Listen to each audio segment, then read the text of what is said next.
Zakir Ali is a wonderful cricketer actually. আমার one of the favourite cricketer because এত সাহস এবং এত পজিটিভ মাইন্ড নিয়ে ক্রিকেট খেলে। He is our next Mahmudullah actually. 50 ওভারে কোনো প্রিপারেশন নিয়ে আসেনি এখানে খেলতে আসার জন্য। বিপিএলে খেলেছে 20 ওভারের খেলা, 120 বলের খেলা। মাঠের সাইজ ছিল 55 থেকে 60 ইয়ার্ড। মেয়েদের ক্রিকেটের মাঠ থেকে একটু বড় মাঠ, ব্ল্যাক অফ প্রিপারেশন, কোনো প্রিপারেশনই ছিল না এই ম্যাচটার জন্য। সাকিবের রিপ্লেসমেন্ট দুটো প্লেয়ার দিয়ে করতে হয়।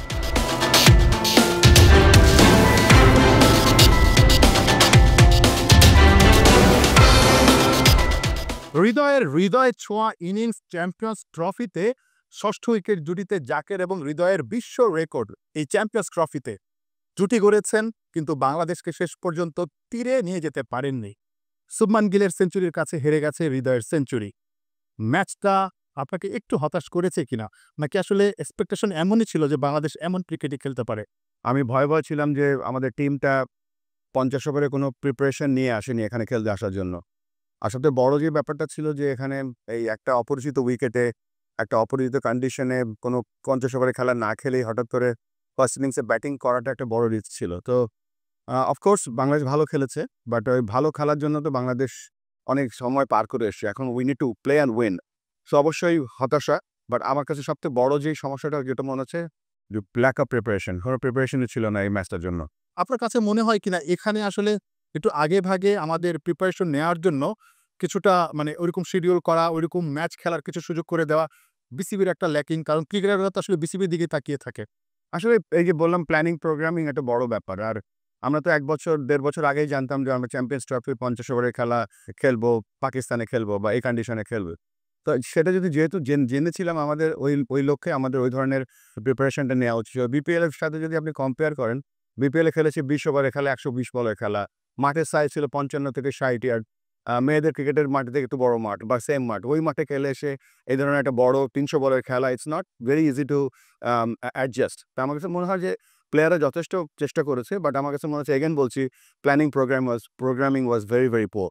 এটা আসলে হতাশ করেছে কিনা ইন্ডিয়ার বিপক্ষে, এত বড় দলের বিপক্ষে টস জিতে প্রথমে ব্যাট নেওয়া, কিন্তু প্ল্যানিংটা মনে হচ্ছিল যেন সেরকমটা নেই। টপ অর্ডার আসলে একদম তাসের ঘরের মতো ভেঙে পড়ল। তো এই বোলিং এর এগেইনস্টে ১ম এ মনে হয় ফিল্ডিং করে নিলে আমরা ভালো করতাম, সো দ্যাট আমরা ওদের উপরে প্রেশারটা আমাদের থেকে ওদের উপরে বেশি ছিল।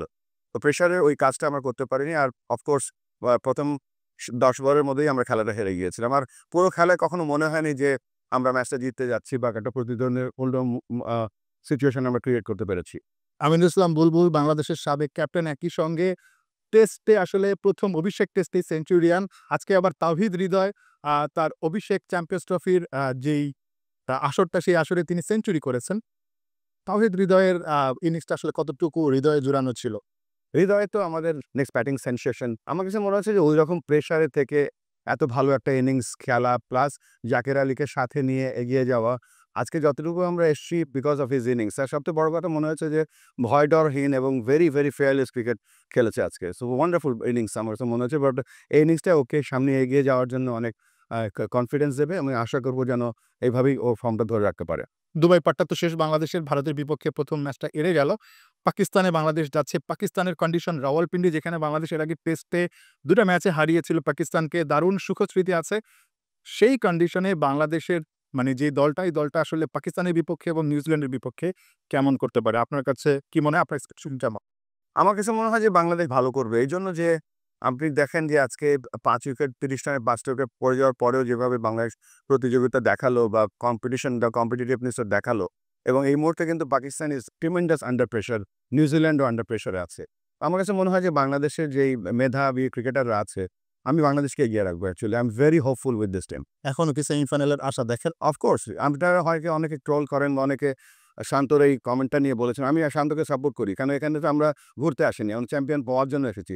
না হলে না হবো, but he is right that আমরা এসেছি এখানে চ্যাম্পিয়ন হওয়ার জন্য। Let's see. জাকের আলীকে কেমন দেখলে?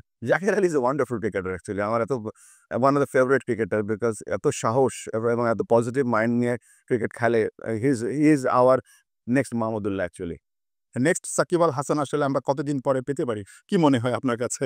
সাকিব তো বাংলাদেশের ইতিহাসে সেরা প্লেয়ার। আমার কাছে মনে হয় যে ফাইনেস্ট অলরাউন্ডার সাকিবের রিপ্লেসমেন্ট দুটো প্লেয়ার দিয়ে করতে হয়। ইমরান খান বলতো যে অলরাউন্ডার সেই যে টিমে ব্যাটসম্যান হিসেবে খেলতে পারে, আবার বোলার হিসেবে খেলতে পারে। তা সবাই তো আর সারা জীবন খেলে না। বাট লেটস সি, আমাদের তো মিরাজ উঠে আসছে। I am very hopeful with Miraz. Nahiyan Bin Jasim, ৭১।